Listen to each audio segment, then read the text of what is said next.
tadi salam kenal teman-teman. Jadi aku dulu kuliahnya di Fakultas Hukum UI angkatan 2016, S1-nya, sarjananya. Kemudian sekarang sedang menempuh program magister ya di Fakultas Hukum UI juga angkatan 2022.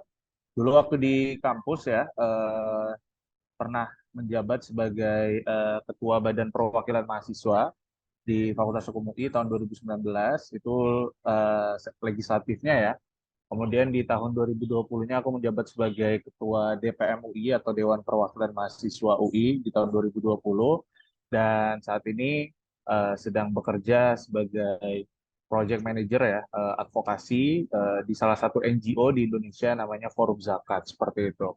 Nah, ini kan kelas kecil ya sebenarnya ya, bukan kelas ya, tapi Zoom ya. Jadi aku hari ini sebenarnya mau sharing aja dan harapannya aku bisa tadi ya, pengennya sih bisa ngeliat muka teman-teman langsung ya. Yang bisa on cam mungkin boleh on cam. Dan aku juga pengen nanti satu-satu mungkin perkenalan ya, karena aku kan nggak tahu di sini apakah teman-teman apa lagi menempuh S1, menempuh S2, kemudian angkatan berapa seperti itu. Sekalian nanti dari aku mungkin sedikit aja menjelaskan seputar legislatif ya.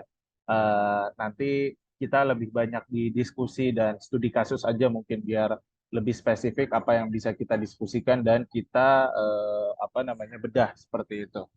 Gitu sih paling kemudian tak lupa aku mengucapkan terima kasih banyak ya buat Pono dan Juda ya sudah berkenan mengundang di apa namanya sesi pembekalan DPA ya.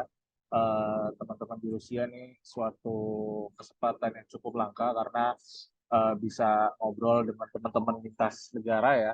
Eh, Biasanya sebatas di lintas Indonesia aja.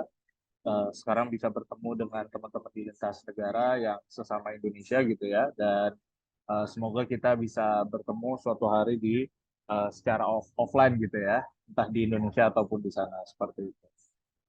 Oke, paling gitu. Aku coba lanjut ya. Jadi hari ini sebenarnya outline-nya adalah aku akan menjelaskan apa itu lembaga legislatif ya. Pertama apa itu lembaga legislatif, kenapa kita perlu lembaga legislatif. Kemudian juga mungkin aku akan sedikit apa namanya menjelaskan bagaimana sih hierarki atau kedudukan lembaga kemahasiswaan ya atau student government yang kemudian nanti mungkin bisa kita bahas walaupun kalau di PPI Rusia ataupun di PPI lainnya rasanya mungkin tidak bisa sekompleks atau mungkin ada ciri-ciri atau kekhususan masing-masing seperti itu yang nanti kita bisa sesuaikan dan diskusikan seperti itu. Oke. Nah, ini jadi sebenarnya teman-teman di UI sendiri lembaga legislatif itu jadi suatu hal yang sedang dipertanyakan eksistensinya. Jadi sebenarnya kalau kita ngomongin awal mulanya lembaga legislatif atau ketika suatu lembaga legislatif itu sudah ada di dalam student government, ini kita ngomongin student government aja, kita jangan ngomongin state government. Ketika sudah ada di student government, berarti tandanya lembaga sorry, student government tersebut sedang next level. Karena pada dasarnya kan student government hadir untuk kemudian menjadi wadah mahasiswa ya, menjadi wadah mahasiswa untuk melakukan advokasi kepada pihak-pihak tertentu atau sebagai wadah untuk apa namanya minat dan bakat dan lain seterusnya yang dimana kalau kita cirikan biasanya itu ada di ciri lembaga eksekutif seperti itu atau lembaga eksekutor. Nah, kemudian ketika student government sudah mulai berkembang, muncullah lembaga legislatif yang dimana memang secara nggak langsung ini dipengaruhi oleh state government juga ya. Uh, Muncullah yang namanya lembaga legislatif hadir untuk kemudian mengawasi dan mengoptimalkan dan menjadi check and balance dari lembaga eksekutif atau mungkin kalau di universitas di Indonesia atau di kampus-kampus biasanya namanya Senat atau BEM atau kemudian apa student representatif dan segala macamnya ya, seperti itu. Nah, jadi kalau ditanya kenapa sih kemudian butuh lembaga legislatif, biasanya alasannya dua teman-teman. Jadi yang pertama kita butuh untuk separation of power, di mana kemudian kalau misalkan dalam berjalannya waktu ketika lembaga eksekutif berjalan tanpa hadirnya suatu sistem atau mekanisme yang turut mengawasi, biasanya ada dua kemungkinan. Pertama adalah tidak adanya eh, standar atau kemudian tolak ukur kinerja yang jelas yang dirasakan oleh para mahasiswa atau masyarakat yang jadi pasar dari lembaga eksekutif tersebut, atau yang kedua adalah terjadi kesewenang-wenangan seperti itu. Kemudian yang hadirnya lembaga eksekutif yang apa bahasanya mungkin oligarki, atau kemudian di beberapa universitas aku udah mulai mulai lihat yang jadi ketua BEM itu harus mendapatkan restu dari ketua BEM sebelumnya seperti itu. Itu apa namanya salah satu contoh ya. Kemudian kenapa ada butuh separation of power, ketika ada suatu power yang terlalu besar, kita butuh membagi power tersebut kepada lembaga lain agar kemudian tidak ada lembaga yang terlalu berkuasa seperti itu. Kemudian yang kedua ada dealing with society. Jadi apa sih yang dimaksud dealing with society? Jadi karena kemudian eksekutif identik dengan yang namanya proker ya, atau kemudian IO melaksanakan kegiatan-kegiatan, kadang mereka suka lupa untuk kemudian melakukan serap aspirasi atau menanyakan apa sih sebenarnya yang dibutuhkan oleh masyarakat. Banyak kemudian lembaga eksekutif ketika menjalankan program ya sebatas karena ya ini program yang dilakukan oleh tahun lalu. Makanya dari itu salah satu fungsi lembaga legislatif adalah kemudian menjadi salah satu corong ya bagi para mahasiswa atau para pasarnya ya, untuk kemudian menyalurkan aspirasi dan menanyakan apa yang dibutuhkan. Kalau di beberapa universitas itu malah udah dibagi tugas antara eksekutif dengan legislatif fungsi serap aspirasinya. Jadi kayak misalnya kalau di Unpad, Universitas Pajajaran Bandung, kalau teman-teman pernah dengar, itu antara BEM atau eksekutif dengan legislatifnya, BPM-nya, itu pembagiannya adalah bottom up dan top down. Jadi eksekutifnya itu aspirasi dari top down, legislatifnya aspirasi dari bottom up, dari bawah ke atas, seperti itu. Jadi itu teman-teman, salah satu pentingnya lembaga legislatif adalah untuk kemudian dealing with society. Nah, ini kemudian kalau kita ngomongin by teori ya, jadi ketika kita ngelakuin sesuatu kan rasanya kurang ajek aja ya, kurang oke kalau misalnya kita nggak tahu apa sih latar belakang keilmuan yang menjadi dasar kita melakukan sesuatu seperti itu. Jadi kalau salah satu, aku nggak tahu apakah nama beliau ini cukup terkenal di kalangan teman-teman. Ya, tapi ini merupakan salah satu guru besar di Fakultas Hukum UI, yaitu Prof. Jimli Asyidiki. Beliau mengemukakan ada tiga ya fungsi dari cabang kekuasaan legislatif. Yang pertama legislasi, fungsi pengawasan, dan fungsi representasi. Jadi sebenarnya kalau ngomongin lembaga legislatif, apalagi tingkat mahasiswa ya, atau tingkat PPI, itu ya cukup tiga skup ini aja ketika sudah masuk, nggak perlu terlalu kompleks, ini sudah kita bisa sebut sebagai lembaga legislatif. Nah, yang pertama kita bakal ngomongin dulu fungsi representasi. Nah, fungsi representasi ada dua, ada representasi formal dan representasi substantif. Jadi kalau misalnya kita ngomongin representasi formal, yaitu perwakilan fisik ya. Jadi gimana teman-teman yang merupakan, kalau di UI itu anggota legislatifnya itu kita representasi dari masing-masing fakultas. Jadi masing-masing fakultas ada dapilnya, jadinya daerah pemilih ya. Atau kalau di DPR RI kan ada dapil luar negeri ya. Sama di kalau di legislatif itu biasanya ada representasi formal, di mana ya orang-orang ini yang ketika hadir di dalam rapat, di dalam forum-forum itu namanya adalah perwakilan fisik.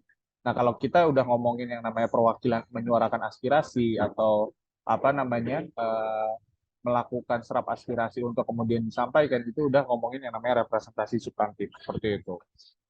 Nah, kemudian berikutnya fungsi legislasi, atau karena namanya juga legislatif ya, berarti fungsi utamanya ada legislasi adalah atau membuat produk gitu ya. Nah, kalau misalnya menurut beliau lagi, Jimmy Sidiki, kalau ngomongin legislasi itu biasanya menyangkut dalam 4 bentuk kegiatan. Jadi ya itu pertama prakarsa atau apa namanya inisiasi ya dalam pembuatan undang-undang. Kemudian yang kedua adalah pembuatan rancangannya, kemudian persetujuan atas pengesahan rancangan, dan kemudian pemberian persetujuan atau ratifikasi seperti itu. Biasanya ada 4 proses. Kalau di UI sendiri kita prosesnya kurang lebih sama dengan mengikuti bagaimana kemudian di Indonesia itu mengatur bagaimana proses legislasi berjalan. Seperti itu ada 6 tahapan. Seperti itu teman-teman kalau kita ngomongin fungsi legislasi. Tapi pada hakikatnya kalau kita ngomongin student government, ini kan kita ngomongin dalam bentuk normatif ya, dalam bentuk bagaimana teori berjalan. Namun ya di dalam student government kita bisa untuk menyesuaikan. Nggak perlu ada sampai proses-proses seperti ini, bisa dipersingkat, jangan terlalu banyakkan birokrasi seperti itu untuk kemudian akhirnya aturan main tetap perlu dipakai, tetap perlu ada, tetapi jangan kemudian terlalu bertele-tele seperti itu. Nah, kemudian yang terakhir adalah fungsi pengawasan. Ini kemudian tadi karena berkaitan dengan separation of power-nya. Jadi kalau ngomongin pengawasan itu ada 6 ya teman-teman, yaitu ketika mengawasi eksekutif dalam menentukan kebijakan apa yang mau dibuat, kemudian dalam pelaksanaan kebijakannya, kemudian ketika dia menggunakan penganggaran dan belanja negara, kemudian ketika mereka mengeksekusi anggaran dan belanjanya, kemudian atas kinerjanya, dan yang terakhir ketika mereka mengangkat pejabat publik atau biasanya misalkan PPI ngangkat ketua panitia pemilihannya gitu ya, pemilu rayanya. Nah, itu perlu diawasi bagaimana eh, skema pengangkatannya gitu. Apakah kemudian ada konflik of interest atau hal-hal yang lain seperti yang lain seperti itu. Nah, ini teman-teman kalau misalnya kita ngomongin student government ya kurang lebih ada 5 biasanya kalau yang aku lihat ya.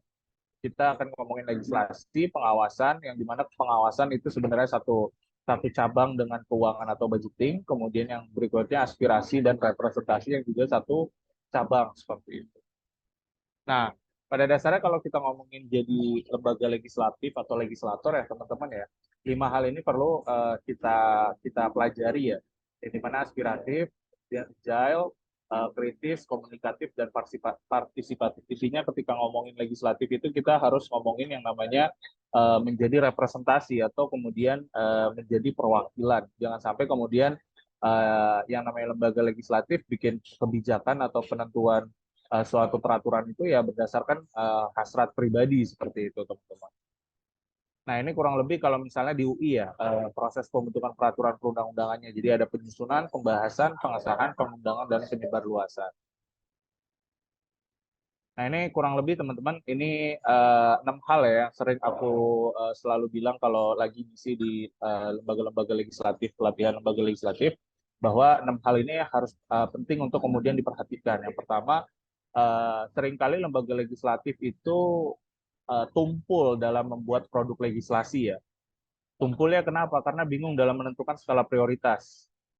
Kebanyakan yang mau dibuat atau nggak tahu mau buat apa. Nah ini makanya teman-teman harus bisa menentukan pembuatan peraturan berdasarkan skala prioritas.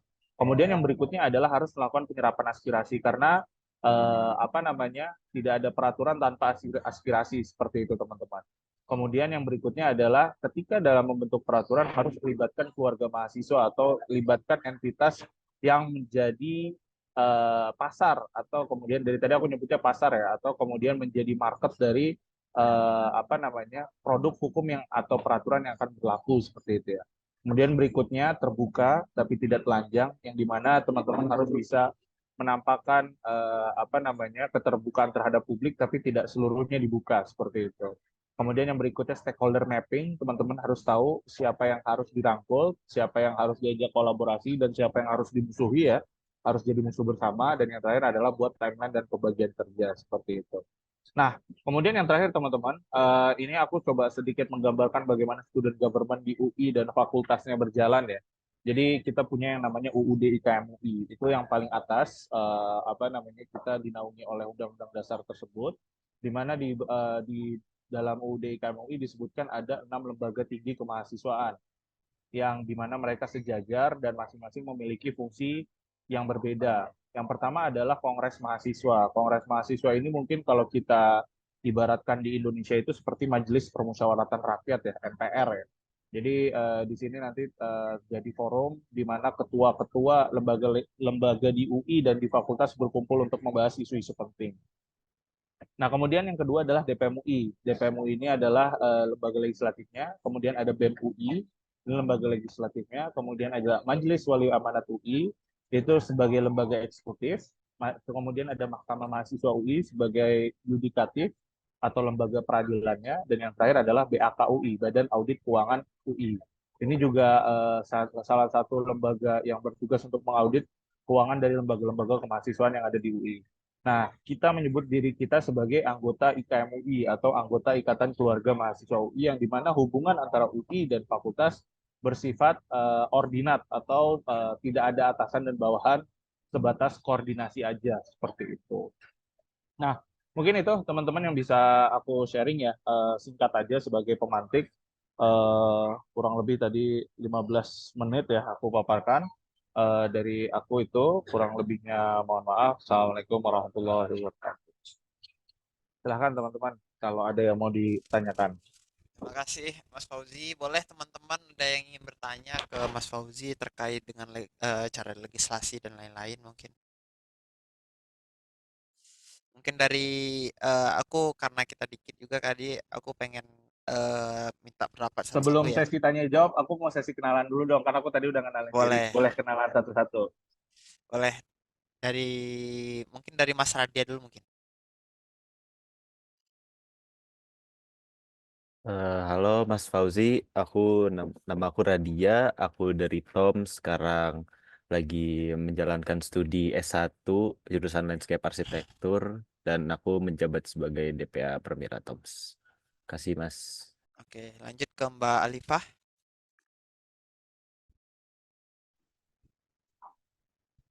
Halo Mas Fauzi, nama saya Alifa dari Irkutsk. Sekarang tahun kedua ambil perminyakan di Irkutsk juga. Terima kasih.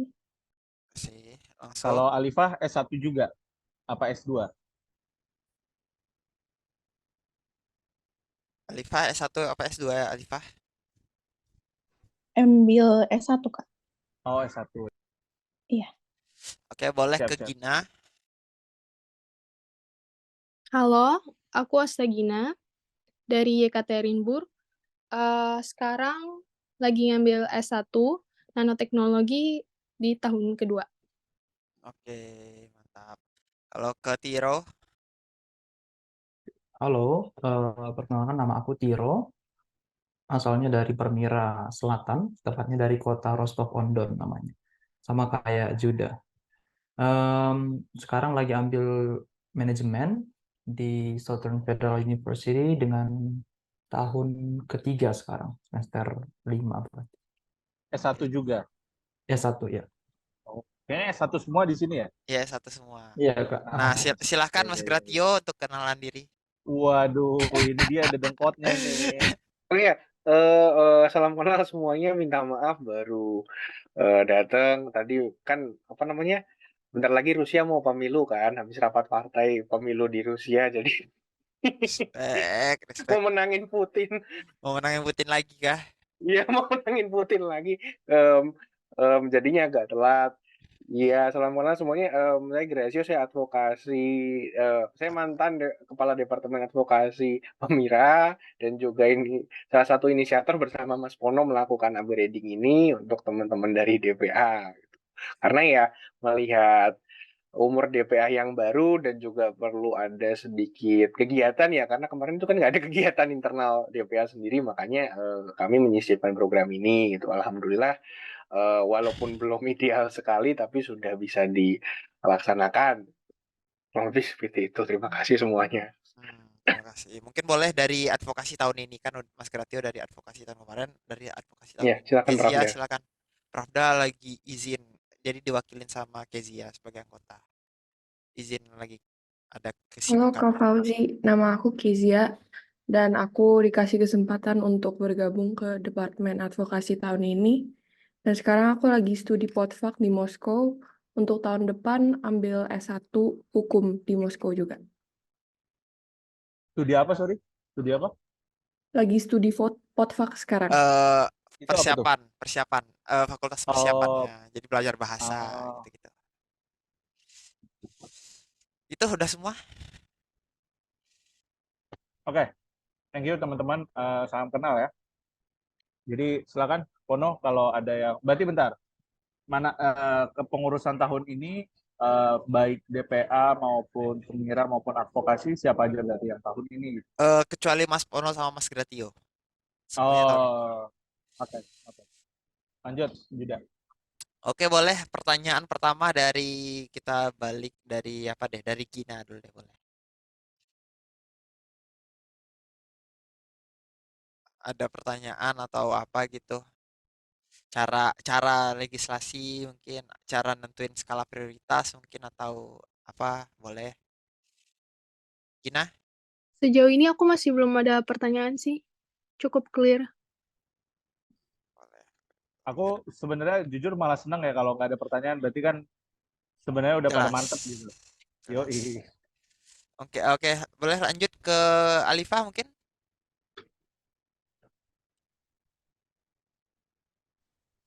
Mungkin boleh bertanya tentang itu Kak, skala prioritas yang tadi itu. Cara nentuinnya gimana? Oke, menarik. Ngomongin skala prioritas ya. Jadi gini teman-teman. Eh, Kalau menurutku kalau kita udah berhubungan sama ngomongin skala prioritas itu berarti kita ngomongin sama yang eh, apa istilahnya ya? eh, Berhubungan dengan kepentingan orang banyak seperti itu. Contoh, kalau di UI, kalau ditanya apa sih peraturan di UI yang berkepentingan sama orang banyak atau skala prioritas tertinggi kalau di tahun itu mau mengubah peraturan. Nah, kalau ditanya seperti itu, maka akan dijawab berarti peraturan Pemira sama peraturan tentang ospek seperti itu. Kenapa? Karena itu berkaitan dengan kepentingan orang banyak, apalagi berkepentingan dengan regenerasinya ketua lembaga. Kemudian yang berikutnya adalah kalau ospek itu kita ngomongin tentang apa namanya pengaturan untuk teman-teman mahasiswa baru yang dimana akan menjadi penerus dari teman-teman yang sekarang sedang existing seperti itu. Jadi gitu Alifah. Nah, baru nanti kemudian ketika peraturan-peraturan yang berhubungan dengan eksternal ataupun kemudian peraturan yang berhubungan dengan orang banyak sudah selesai, baru kita bisa baru ngebahas peraturan misalkan aturan mengenai DPA, aturan mengenai internal-internal lainnya seperti itu. Jadi kalau ditanya gimana caranya, kalau dari pendapatku yang paling berhubungan dengan kepentingan orang banyak seperti itu. Nah, nanti tinggal disesuaikan kalau di teman-teman Rusia sendiri, apalagi Rusia wilayahnya sangat luas ya dan bahkan sampai beda zona. Ada berapa zona waktu di Rusia? 11. Kalau Indonesia kan 3 ya. 11 kalau Di Rusia 11. Nah, maksudnya 11 ya? ada 11 zona waktu. Nah, itu tinggal dilihat apa namanya apa yang paling berhubungan dengan banyak pihak seperti itu. Gitu Alifa. Karena gini seringkali bikin peraturan itu berdasarkan apa yang lagi anget. Jadi bahasanya mungkin ada peribahasa di Indonesia anget-anget tai ayam. Jadi ketika ada suatu isu baru kemudian dikerjain gitu. Padahal harusnya ketika dari awal kepilih itu udah harus langsung planning apa yang berhubungan dengan orang banyak itu harus yang menjadi prioritas utama untuk kemudian dikerjain. Dan prinsipnya teman-teman yang namanya peraturan itu kalau memang dirasa yang namanya peraturan itu nggak perlu setiap tahun diubah. Makanya kemudian ketika membuat peraturan harus bisa visioner kayak gitu. Kalau dari perspektifku, ketika peraturan itu diubah setiap tahun, berarti apa namanya tandanya drafternya itu nggak visioner dan jadi produk hukum yang kurang baik seperti itu. Gitu sih teman-teman sekalian. Karena kalau tiap tahun diubah terus, berarti kan tandanya untuk membuat peraturan-peraturan lain yang dirasa belum dibuat atau belum diatur jadi tertunda seperti itu. Gitu, Alifah. Gitu, Oke, Mbak. baik Kak. Terima kasih. Boleh Sama-sama. dari mungkin Mas Noval perkenalan diri dulu mungkin, soalnya yang lain udah Mas Noval. Wih, Mohon maaf untuk keterlambatannya ya teman-teman. Karena ada satu urusan dan lain hal. Perkenalkan, nama saya Muhammad Amir Noval. Saya selaku saat ini diamanahi sebagai DPA Kazan. Oke, terima kasih Mas Noval. Oke, mungkin boleh ke Tiro mungkin.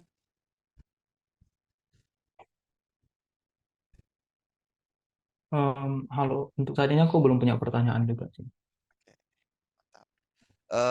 Mas Radia? Ono, Juda, di sini yang nggak boleh nanya cuma Gratio ya. Enggak, sebenarnya harus Mas Gratio yang nanya, Mas. Karena karena Mas Gratio yang tahu gitu loh apa yang dibutuhin, karena Mas Gratio kan yang emang terjun ke lapangan langsung, sedangkan teman-teman di sini tuh nggak ada yang 2 periode gitu loh, jadi seharusnya Mas Hmm. Gratio yang wajib nanya Mas, Enggak, beda. kenapa gua ngomong gitu karena biasanya Gratio tuh nanya pertanyaan yang dia udah tahu jawabannya Nah gitu. karena itu, Kadang kadang suka ngetes aja. Kan aku jadi takut dites kan. iya sih. Wah, Kalau ada sama Mas gitu. Gracio diinterogasi Mas, bukan ditanya. Oh iya, interogasi ya. Ya, ya. Boleh Mas Radia. Untuk sekarang sih aku cukup jelas Mas, nggak ada pertanyaan. Makasih. Kezia mungkin ada pertanyaan? Dari aku belum ada, Kak. Oke. Mas Noval, Mas Noval walaupun baru datang, ada pertanyaan nggak Mas? Kira-kira. Belum ada sih, Kak. Oke, kalau gitu. Atau dari Gratio mungkin ada yang Iya pengen Mas, aku sampaikan. iya harus Enggak, disampaikan itu Mas. aku minta maaf ya karena telat tadi. Cuman maksudnya ini kan karena untuk ngisi waktu juga. Eh, Bang Fauzi, untuk ya ini untuk pengenalan singkat ya. Yang drafting tadi materinya udah sempat diituin nggak ya? Udah Aku dijelasin belum? belum, Nggak apa sih maksudnya? aku nggak maparin terkait drafting jadinya. Oh nggak jadi. Iya. Cuma maparin terkait lembaga legislatif aja tadi Grat. Iya. Oh iya. Cuman ini mumpung ada teman-teman di sini dan mungkin ada apa namanya?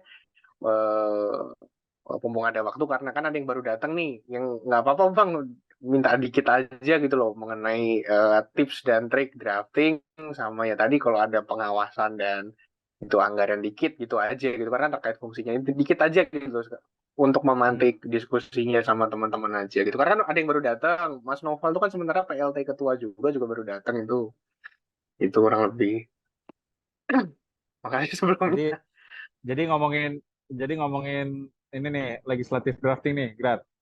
Ya, sama yang terkait fungsinya tadi, drafting anggaran dan juga kalau ada apa namanya ya pengawasan ada prosedurnya juga kan dan pengawasan itu kan juga berbasis draft, juga berbasis aturan tadi. Nah itu kira-kira gimana gitu. Itu aja Bang. Makasih sebelumnya. Karena mumpung ada yang baru datang jadi sayang kalau habis itu kita udah hanya cepat-cepat apalagi Bang Oji kan sibuk banget nih menjelang Pilpres. No. Kalau caleg pada kampanye nggak sih di sana? Kan ada dapil luar negeri tuh. Kemarin baru Iya. nggak ada. Kalau di yang kerja sama Permira nggak ada tawaran, cuman kami belum bisa ACC soalnya terkait satu dan lain hal sih kemarin. Kalau aku kampanye partainya Putin Bang, jadi nggak ikut pemilunya Indonesia. Kan mau pemilu juga Mau Rusia pemilu bulan juga, Maret. Rusia juga mau pemilu. Oke, bentar ya, gue cari PPT-nya dulu ya. Kalau nggak salah gue udah pernah bikin nih PPT-nya terkait itu. Saya. Saya.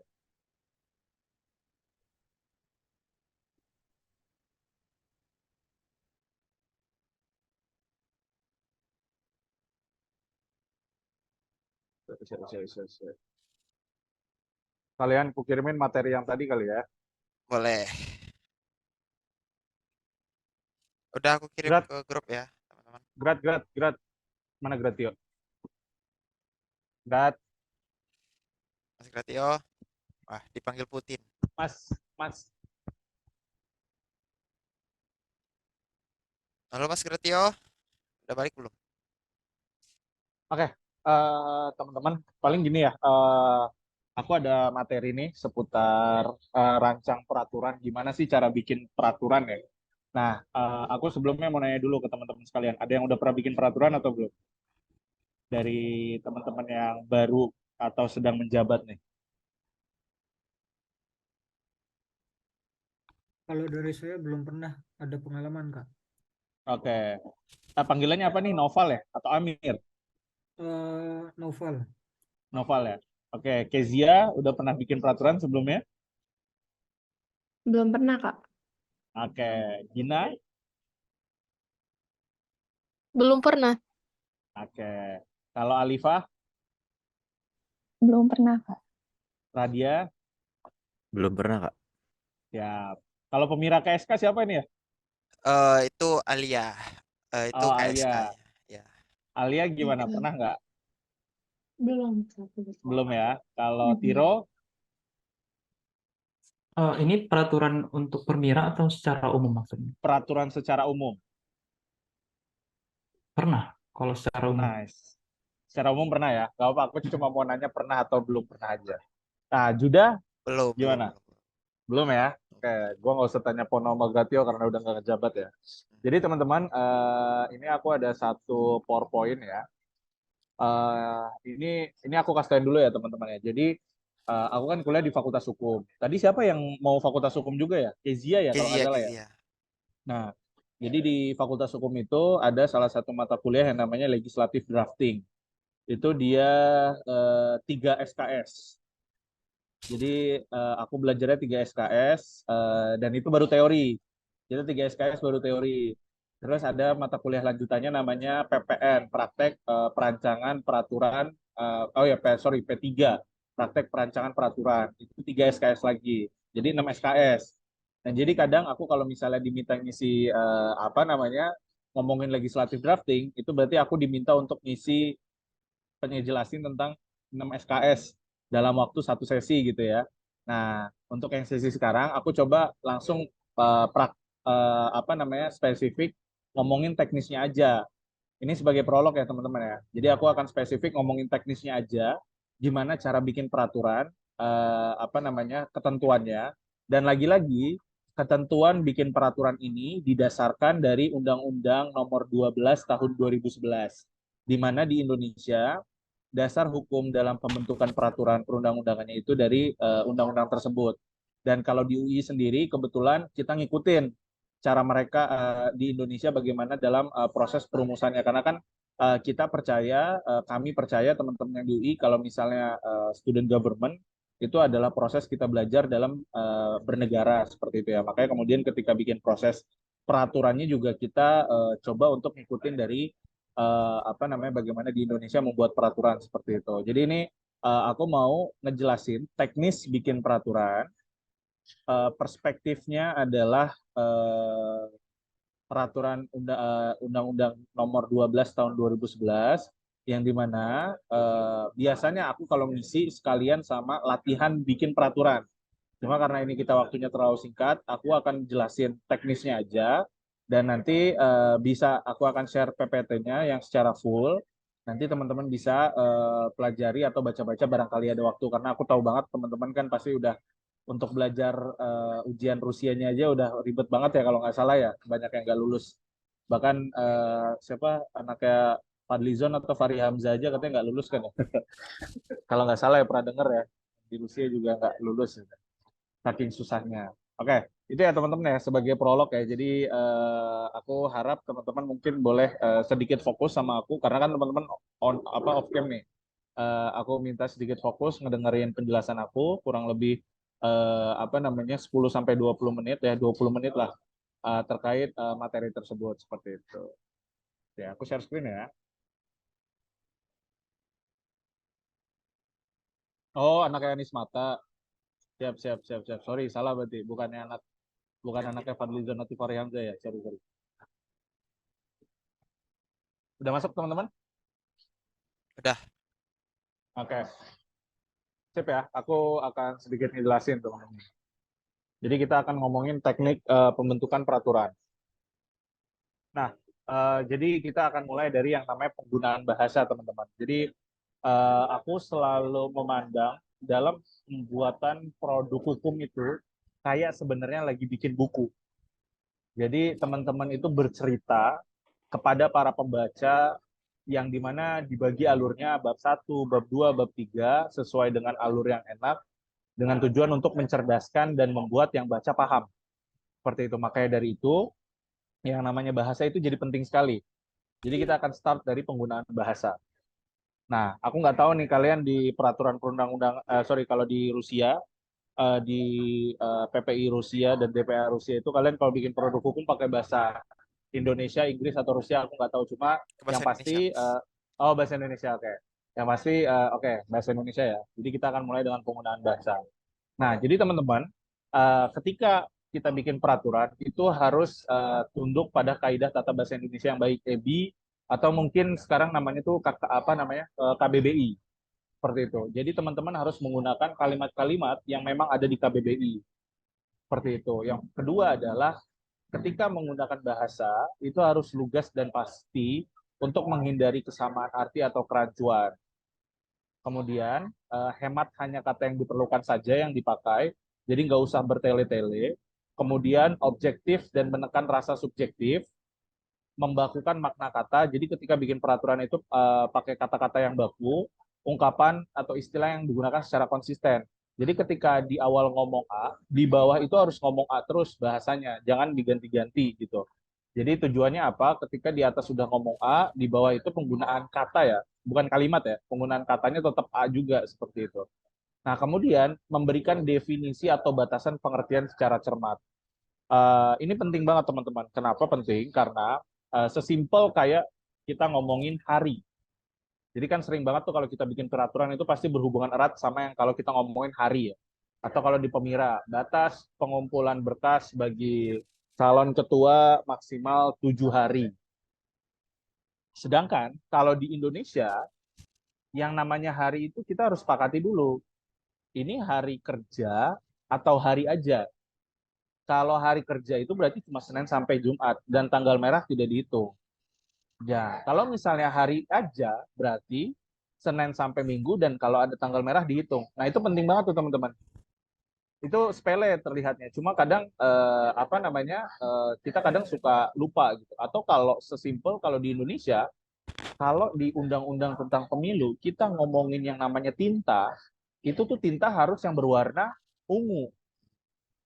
Tapi kalau di undang-undang yang lain, kita ngomongin tinta, itu bisa warna yang lain. Seperti itu. Jadi harus disesuaikan dengan konteks dan harus diberi batasan dengan jelas. Karena jangan sampai peraturan yang kalian bikin, yang mengatur kepentingan banyak orang itu kemudian jadi rancu. Seperti itu, teman-teman. Itu kita baru ngomongin bahasa ya. Itu jadi aturan main kalau kita ngomongin bahasa, teman-teman. Nah, sekarang sama layaknya tubuh ya. Jadi peraturan itu ada kerangkanya juga, teman-teman. Jadi kayak misalkan kalau tubuh itu ada kepala, pundak, lutut, kaki, pun sama kerangka peraturan itu juga ada urutannya dari atas sampai bawah. Nah, kita harus tahu nih, jangan sampai kemudian kita bikin peraturan, kakinya ada di atas, kepalanya di kaki gitu kan. Itu jadinya nggak bagus seperti itu. Nah, kerangkanya seperti apa? Lagi-lagi ini aku disclaimer. Tadi aku menggunakan Undang-Undang 12 tahun 2011 sebagai acuan. Di mana kerangkanya seperti ini. Jadi ada judul, pembukaan, kemudian di dalam pembukaan itu ada frasa dengan rahmat Tuhan Yang Maha Esa, ada jabatan pembentuk peraturan perundang-undangan, konsideran, dasar hukum, diktum, kemudian lanjut batang tubuhnya. Di bagian batang tubuh itu ada ketentuan umum, materi pokok yang diatur, ketentuan pidana jika diperlukan, ketentuan peralihan jika diperlukan, ketentuan penutup, kemudian lanjut bagian penutup, penjelasan, dan lampiran. Jadi ini ketentuan dari kerangkanya, teman-teman. Nah, ini kalau kita bikin peraturan nih kita harus tahu kerangkanya. Nah, tadi kalau nggak salah Tiro nih udah pernah bikin peraturan. Mungkin Tiro juga udah tahu nih kalau kita ngomongin peraturan tuh kerangkanya seperti apa gitu. Nah, kita lanjut ya. Kita akan sekarang tadi kita udah ngebahas kerangkanya, sekarang kita akan ngebedah pembahasan dari kerangka masing-masing kerangkanya. Kepala itu bagaimana, pundak itu bagaimana, lutut itu bagaimana, kaki itu bagaimana. By the way, teman-teman, di gua azan, gua boleh break dulu ya sebentar.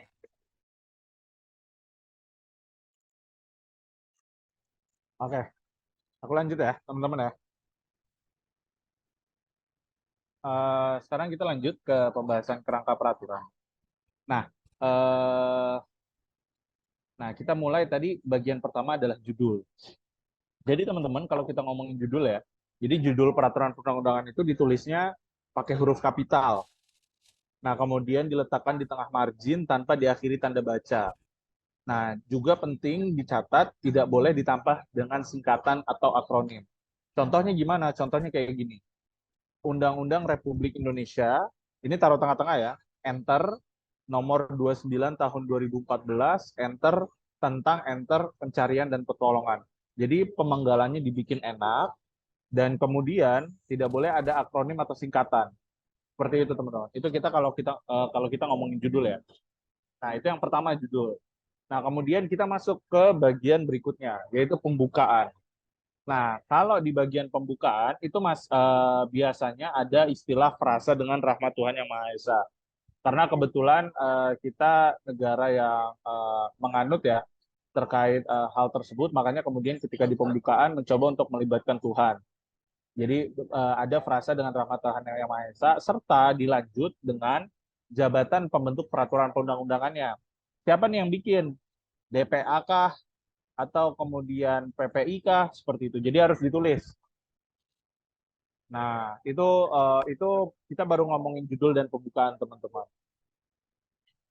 Nah, kemudian kita masuk ke bagian kedua, considerance. Apa sih considerance itu? Considerance itu adalah menimbang, teman-teman. Jadi dasar pertimbangan hadirnya peraturan ini tuh apa? Nah, itu tuh diceritakan teman-teman di dalam bagian considerance, bagian menimbang. Nah, apa aja isinya? Jadi teman-teman, ketika membuat considerance atau menimbang, teman-teman harus menuliskan mengenai uraian singkat tentang pokok pikiran yang menjadi pertimbangan dan alasan pembentukan peraturan perundang-undangan. Jadi ceritain tuh teman-teman. Jadi ketika nanti ada orang yang membaca peraturan itu, tahu alasan atau latar belakang hadirnya peraturan tersebut gitu. Nah, jangan lupa setiap poin considerance itu harus diakhiri dengan tanda baca titik koma. Dan yang paling penting, pokok pikiran tersebut atau considerance tersebut harus terdiri dari 3 unsur. Yang pertama unsur filosofis, sosiologis, dan yuridis. Nah, pertanyaannya, apa sih unsur filosofis, sosiologis, dan yuridis? Nah, jadi kalau unsur filosofis, yang dimaksud dengan unsur filosofis itu kita ngomongin yang namanya pertimbangan atau alasan yang menggambarkan bahwa ini peraturan itu dibentuk mempertimbangkan pandangan hidup, kesadaran, dan cita hukum bersumber dari konstitusi atau grunom. Jadi dijelasin berdasarkan hal-hal yang abstrak lah, seperti itu. Nah, kemudian yang kedua, itu unsur sosiologis. Nah, kalau kita ngomongin unsur filosofis tuh paling jago Gratio tuh, dia soalnya orangnya abstrak banget. Nah, lanjut kita ke unsur sosiologis, itu adalah unsur yang mempertimbangkan atau alasan yang menggambarkan bahwa peraturan yang dibentuk untuk memenuhi kebutuhan masyarakat dalam berbagai aspek yang bersumberkan dari fakta empiris. Jadi gimana sih kondisi sosiologis masyarakat sehingga peraturan itu dirasa butuh untuk dibuat, gitu teman-teman. Dan yang terakhir adalah unsur yuridis atau unsur yang dimana di situ menggambarkan bahwa peraturan yang dibentuk adalah berguna untuk mengatasi permasalahan hukum atau mengisi kekosongan hukum dengan mempertimbangkan aturan yang telah ada, yang akan diubah atau yang akan dicabut, tujuannya untuk menjamin kepastian hukum dan rasa keadilan masyarakat. Jadi biasanya konsideransi itu ada 3 poin, teman-teman. Jadi A, B, C. A-nya ngomongin filosofisnya, B-nya sosiologisnya, C-nya yuridisnya. Gitu. Tapi lebih dari itu juga nggak masalah kalau dirasa memang untuk perlu dijelaskan. Karena tadi apa? Karena ketika bikin produk hukum, kalian harus mengibaratkan produk hukum ini dibaca oleh orang umum, orang awam. Jadi jelaskanlah secara enak, secara bijak di dalam bagian konsideran latar belakang hadirnya peraturan tersebut. Seperti itu teman-teman. Nah, kemudian lanjut kita ke bagian berikutnya, yaitu bagian pembukaan, yaitu dasar hukum atau dasar mengingat. Mengingat itu apa? Jadi setelah tadi kita menimbang, kita ada yang namanya mengingat. Menimbang itu adalah pertimbangan hadirnya produk hukum tersebut. Mengingat adalah latar belakang mengapa peraturan tersebut ada atau kewenangan apa yang diberikan oleh peraturan lain sehingga peraturan tersebut bisa hadir. Contohnya kalau di peraturan ini, contohnya gini, mengingat titik 2, pasal 20, pasal 21, pasal 28A, dan pasal 281 ayat 1 Undang-Undang Dasar Negara Republik Indonesia tahun 1945. Nah, yang menarik, kalau nulisnya itu adalah Undang-Undang Dasar, itu cukup ditulis pasalnya. Tapi kalau di bawah Undang-Undang Dasar cukup sebut peraturan peraturannya apa, produk hukumnya apa. Seperti itu. Misalkan undang-undang tentang apa, undang-undang tentang apa. Jadi nggak perlu disebut nggak perlu disebut eh, pasal-pasalnya seperti itu. Nah, ini dasar hukum menyatakan bahwa pembentuk undang-undang memiliki kewenangan untuk membentuk undang-undang seperti itu. Nah, lanjut. Sekarang tadi sudah mengingat, tadi udah menimbang, mengingat, sekarang menetapkan atau diktum bagian akhir. Nah, isinya apa? Isinya itu adalah memutuskan biasanya bunyinya begini, dengan persetujuan bersama DPR dan Presiden. Jadi persetujuan antara stakeholder yang berkaitan, kayak gitu. Memutuskan tentang apa? Menetapkan nama peraturannya, seperti itu. Jadi gitu teman-teman. Ini dari segi penulisan, dari segi besar kecil huruf, dan dari segi margin disesuaikan. Gitu. Itu bagian pembukaan teman-teman. Nah, sekarang kita masuk ke batang tubuh. Batang tubuh ini bagian terpenting. Kenapa? Karena dia berisi tentang materi muatan. Materi muatan yang berisikan pertama ketentuan umum, materi pokok, ketentuan pidana jika perlu, ketentuan peralihan jika perlu, dan ketentuan penutup. Aturan mainnya gimana? Aturan main dalam membuat batang tubuh adalah angka dalam bab menggunakan angka Romawi, kemudian angka dalam pasal, ayat, dan angka menggunakan angka Arab. Nah, ayat ditulis dengan menggunakan tanda baca kurung, serta setiap ketentuan dalam angka diakhiri dengan tanda baca titik koma. Seperti itu. Jadi, gitu teman-teman, aturan mainnya. Suaraku masuk nggak tadi? By the way. Masuk kan ya? Masuk. Oke, tadi ada yang ini soalnya takutnya nggak masuk. Nah, itu kita ngomongin tentang aturan main serta prolog dari batang tubuh. Nah, kita sekarang bahas satu-satu nih. Ketentuan umum apa, materi pokok apa, ketentuan pidana apa, ketentuan peralihan apa, ketentuan penutup apa. Nah, kita mulai dari ketentuan umum. Apa sih ketentuan umum? Nah, ketentuan umum ini adalah bagian dalam batang tubuh peraturan perundang-undangan yang menjelaskan definisi terminologi yang dipakai. Ini yang aku bilang tadi. Jadi teman-teman ketika membuat definisi batasan-batasan, ini dimasukinnya di ketentuan umum. Ini sebagai syarat atau aturan main peraturan perundang-undangan, syarat atau aturan main para pembaca peraturan ketika membaca peraturan tersebut. Jadi tahu kalau kita nyebut hari, itu hari kerja atau hari biasa, seperti itu. Gitu teman-teman contohnya ya. Nah, kita lanjut ke bagian materi pokok yang diatur. Nah, materi pokok ini adalah isinya ngomongin pokok-pokok peraturan yang diatur. Tentu kita harus susun sesuai dengan tingkatan pengaturan yang mudah dipahami oleh pembaca. Sama kayak kalau kita bikin novel, kayak bikin buku, kita harus bikin berurut dan runut. Tujuannya apa? Agar yang baca tuh ngerti. Kalau nyari ngomongin A ada di atas, ngomongin B ada di tengah, ngomongin C ada di bagian akhir. Jadi harus runut teman-teman, seperti itu. Nah, berikutnya kita ngomongin ketentuan sanksi. Apa gunanya ketentuan sanksi? Jadi ketentuan sanksi itu memuat ketentuan yang mengatur dampak kausalitas apabila aturan tersebut tidak dijalankan. Jadi aturan tersebut ada sebagai pemaksa agar aturan tersebut dijalankan. Nah, sanksi ini macam-macam teman-teman. Ada apa aja? Nah, sanksi itu ada 3 pada umumnya. Yang pertama sanksi administratif. Kalau kita ngomongin administratif itu erat kaitannya dengan pencabutan status dan izin. Kemudian yang kedua, kalau kita ngomongin sanksi perdata, itu erat kaitannya kita ngomongin yang namanya ganti rugi.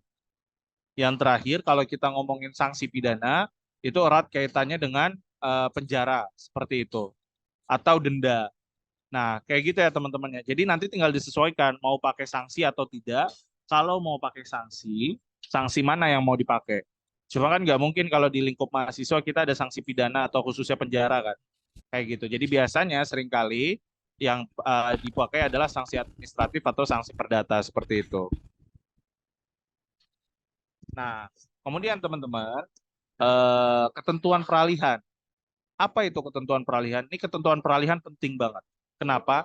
Karena dia mengatur mengenai implikasi terhadap penyesuaian pengaturan tindakan hukum atau hubungan hukum yang sudah ada berdasarkan peraturan perundang-undangan lama terhadap peraturan perundang-undangan yang baru. Simpelnya, ketentuan peralihan itu mengatur bagaimana hubungan dia dengan peraturan yang lama, kalau ada, gitu. Kalau ada, jadi biasanya kalau misalnya dia peraturan perubahan atau peraturan baru yang mengubah peraturan sebelumnya, biasanya nanti ditulisnya bahwa peraturan sebelumnya dianggap tidak berlaku. Karena kalau nggak ditulis kayak gitu, teman-teman, peraturan sebelumnya di undang-undang yang beda masih akan tetap berlaku. Jadi untuk mematikan peraturan sebelumnya, caranya adalah harus ditulis di ketentuan peralihan. Atau jika ingin menggunakan sebagiannya, biasanya ditulis peraturan sebelumnya tetap dianggap berlaku selama tidak bertentangan dengan peraturan yang baru. Kayak gitu. Jadi penting banget nih ketentuan peralihan. Dan seringkali teman-teman DPM atau legislatif kecolongan di sini. Akhirnya kena apa? Kena debat dari orang-orang yang punya kepentingan atau iseng seperti itu. Karena nyari celah-celah hukumnya di sini biasanya nih, gitu. Nah, itu ketentuan peralihan. Nah, jadi ketentuan peralihan ini dia perlu untuk dimasukkan dalam bab tersendiri. Ketentuannya dapat dimasukkan dalam peraturan perundang-undangan apabila diperlukan. Ini digunakan untuk menghindari terjadinya kekosongan hukum dan menjamin kepastian hukum, serta untuk memberikan perlindungan hukum bagi pihak yang terkena dampak perubahan ketentuan peraturan perundang-undangan. Nah, ini tuh juga yang namanya peralihan berarti kan alih ya. Jadi dia mengatur hal-hal yang sifatnya transisional seperti itu. Nah, tadi kita ngomongin ketentuan peralihan yang hubungannya itu mengatur antara peraturan tersebut dengan peraturan sebelumnya. Nah, kalau ketentuan penutup ini mengatur peraturan tersebut terhadap dirinya sendiri. Maksudnya gimana? Jadi, bagian terakhir dari batang tubuh peraturan perundang-undangan ini, dia ditempatkan dalam bab terakhir. Jika tidak diadakan pengelompokan bab, ketentuan penutup tempatkan dalam pasal atau beberapa pasal terakhir. Jadi ketentuan penutup itu memuat ketentuan mengenai status peraturan perundang-undangan yang sudah ada dan waktu mulai berlakunya peraturan perundang-undangan. Nah, contohnya gimana? Maksudnya gimana? Biasanya di ketentuan penutup itu tulisannya peraturan ini berlaku semenjak ditandatanganinya peraturan tersebut. Nah, kalau gitu itu kan berarti peraturannya langsung berlaku. Tapi ada juga peraturan yang ditulis peraturan ini berlaku 5 tahun semenjak peraturan ini disahkan. Jadi dia akan berlaku setelah 5 tahun kemudian. Nah, jadi ketentuan penutup itu ketentuan yang mengatur mengenai peraturannya itu sendiri. Jadi kalau ketentuan peralihan mengatur hubungan dia dengan peraturan sebelumnya, kalau ketentuan menutup mengatur ketentuan mengenai dirinya sendiri atau peraturan itu sendiri. Jadi pada umumnya ketentuan penutup itu biasanya memuat ketentuan mengenai penunjukan organ atau alat kelengkapan yang melaksanakan peraturan perundang-undangan, nama singkat peraturan perundang-undangan, status peraturan perundang-undangan yang sudah ada, dan kapan mulai berlakunya peraturan perundang-undangan seperti itu. Nah, tadi ketentuan penutup, sekarang penutup. Itu beda. Apa yang dimaksud penutup? Jadi, kalau yang namanya penutup itu adalah bagian pengesahan dan pengundangan.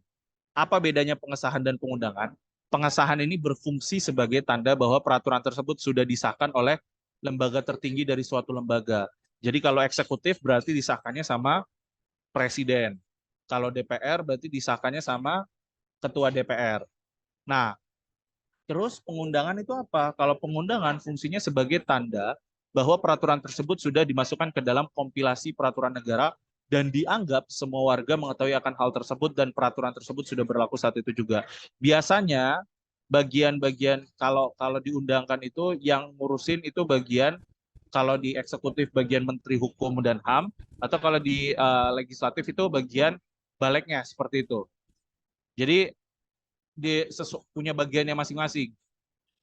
Dan yang intinya ketika dua ini sudah berlaku, maka masyarakat dianggap sudah mengetahui. Bahaya kan?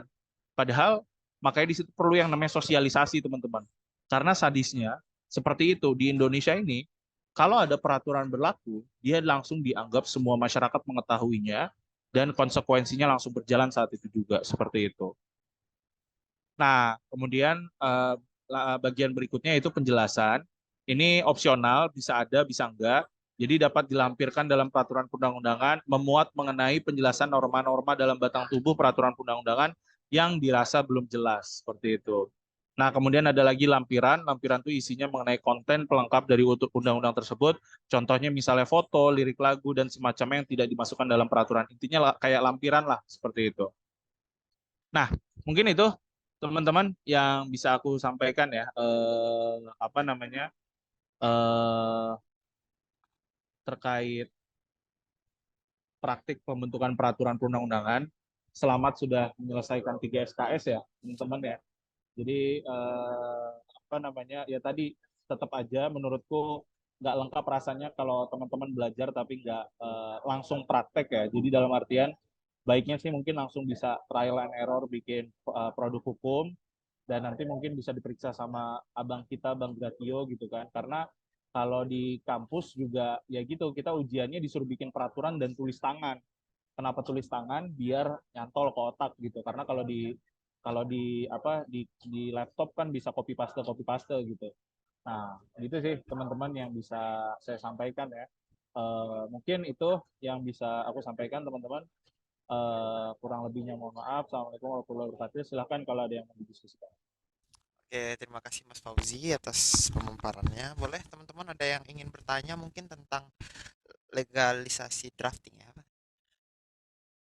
Itu Legal drafting. legal drafting, sorry Mas. Bukan anak hukum soalnya. Boleh silakan siapa? Mas Radia mungkin, Mbak Alifah,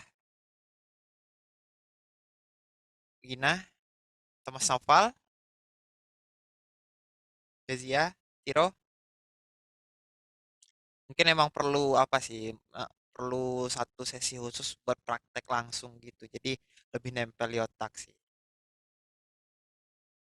Tapi mungkin itu nggak bisa sekarang atau bisa sekarang, Iya, Bang? nggak bisa Nggak, sekarang. kalau menurutku sesi praktek paling enak dipraktekin langsung Satu. sama Bang Gratio. Ada satu sesi khusus. Jadi kayak nanti Gratio bikin brief clue-nya ya. Jadi teman-teman disuruh bikin peraturan seperti apa. Nanti kemudian teman-teman dikasih PR untuk ngerjain itu. Kemudian nanti Bang Gratio yang meriksa buat tahu kedalaman pemahaman dari masing-masing teman-teman seperti itu.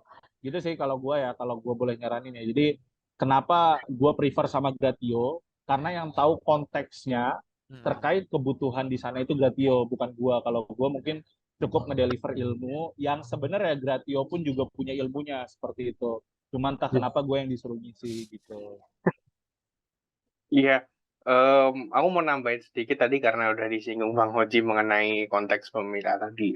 Aku mau ngejelasin sebenarnya juga buat teman-teman DPA ya, karena kita juga nggak punya kesempatan bertemu. Mungkin Bapak Premier bisa ketemunya juga baru sekarang gitu ya. Bahkan Mas Pono pun di tahun lalu pun mengumpulkan DPA aja sulit sekali gitu ya.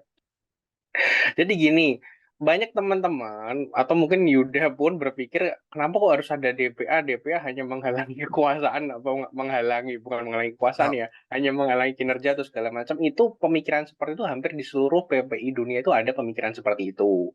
Alhasil ada beberapa PPI itu yang bahkan nggak punya dewan perwakilan sama sekali. Bahkan kalau kita lihat dari apa namanya PPI Amerika itu loh, Permia saja itu kan bentuknya malah kayak susunan direktur ya, susunan perusahaan ketimbang susunan organisasi. Kurang lebih itu seperti itu.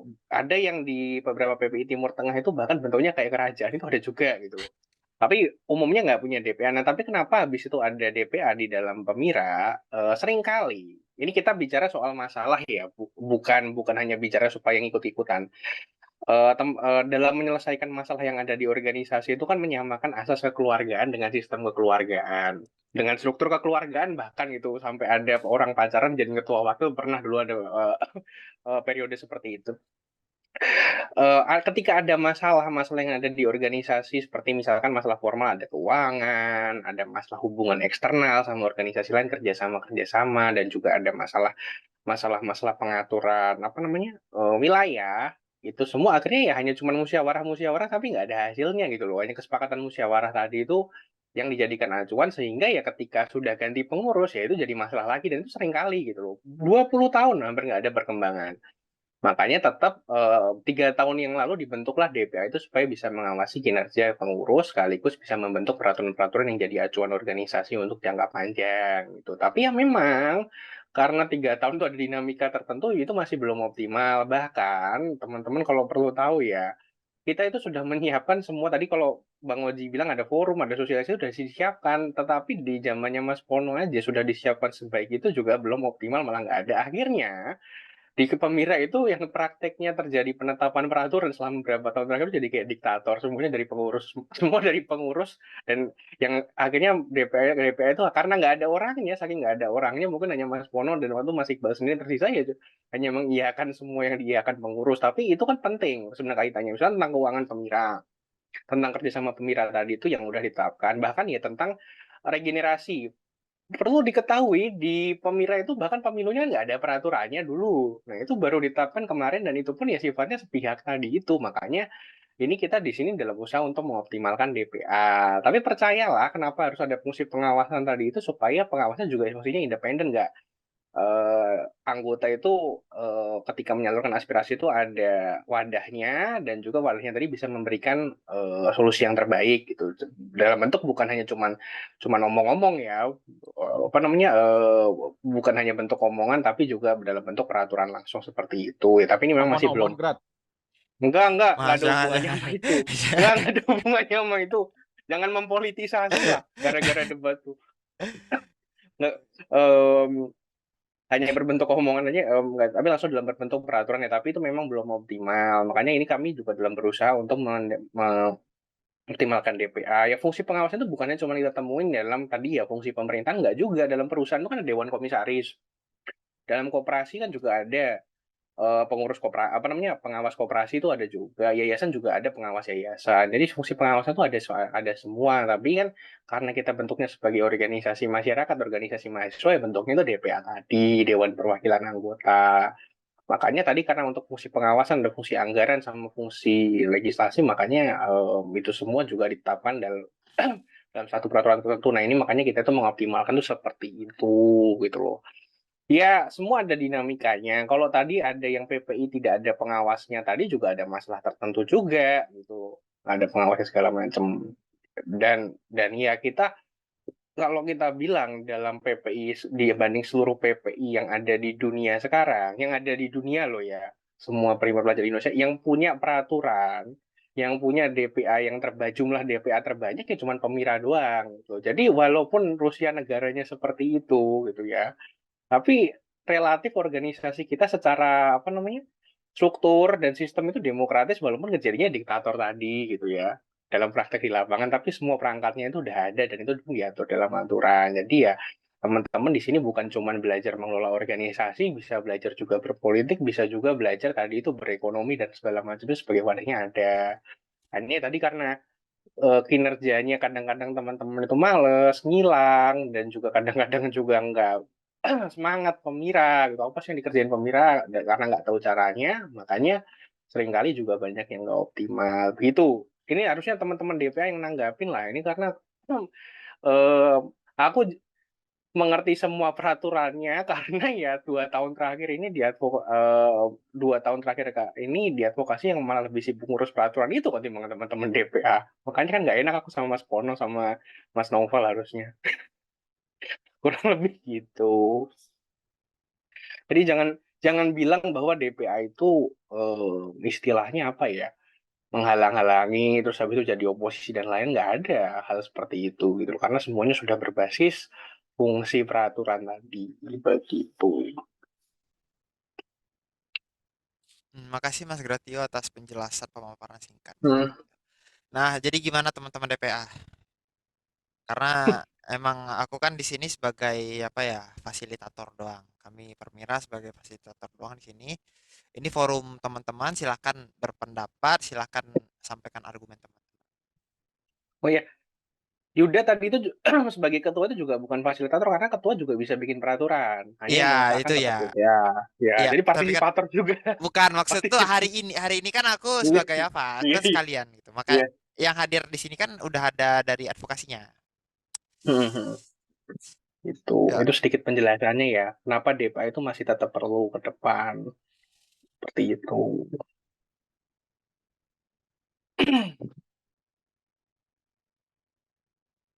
Oke, gimana?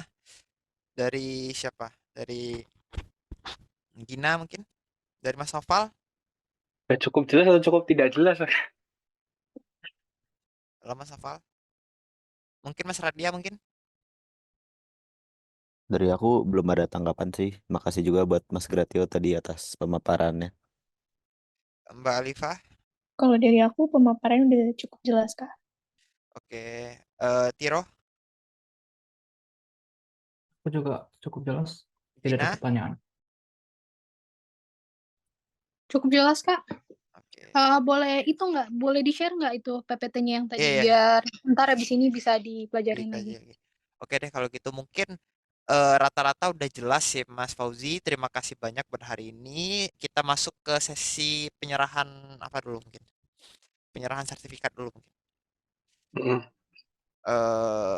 Mungkin Alia boleh di share screen. Boleh Mas Naufal sama teman-teman semua buka kamera. Ini karena Mas Naufal sebagai ketua sementaranya, jadi boleh Mas Naufal ngasih apanya. Mana ada ketua sementara, nggak ada. PLT, kan penanggung jawab sementara. Membantu sebelum terbentuknya secara utuh gitu. Silakan. Ini Boleh. gue harus di post di IG-nya Gratio sih ini. Ah, iya sih kalau dari aku juga Pasti setuju. pasti aku. Anjay. Tenang aja Bang. Yuk, silakan. Yuk, semua open cam semua. 1, 2, 3. 1, 2, 3. Ya udah kita foto bersama. Udah boleh dimatiin share screen-nya. Kita foto bersama semua Lia. Dah yuk. Semua yuk, semua. Mas Satu. Pono. Pono Mas mana Pono. nih Pono? Mas Pono. Kezia, Gina, Alia. Aduh, Pono udah muka doang lagi di foto. Kocak lagi. Alia mana nih sama Gina sama Kezia nih? Ya, Kezia. Open cam. Maaf Mas, aku masih belum bisa open cam. Oke. Aman. Berarti belum bisa open cam kayak mereka. Ya udah kalau gitu. Ya, mulai 1. Kezia lagi bermasalah soalnya dari malam tadi. Oke. Mari semua. 1, 2, 3. 1, 2, 3 boleh. Hati-hati tangannya. Tangannya. 2, 3. Oh iya, sorry. Oke, terima kasih semua dengan berakhirnya sesi foto bersama tadi menutup acara kita pada hari ini. Semoga ilmu yang kita dapat semuanya bermanfaat untuk kedepannya. Jika nanti ada kesempatan kita akan bertemu di lain waktu. Sekian dari kami. Wassalamualaikum warahmatullahi wabarakatuh. Salam perhimpunan.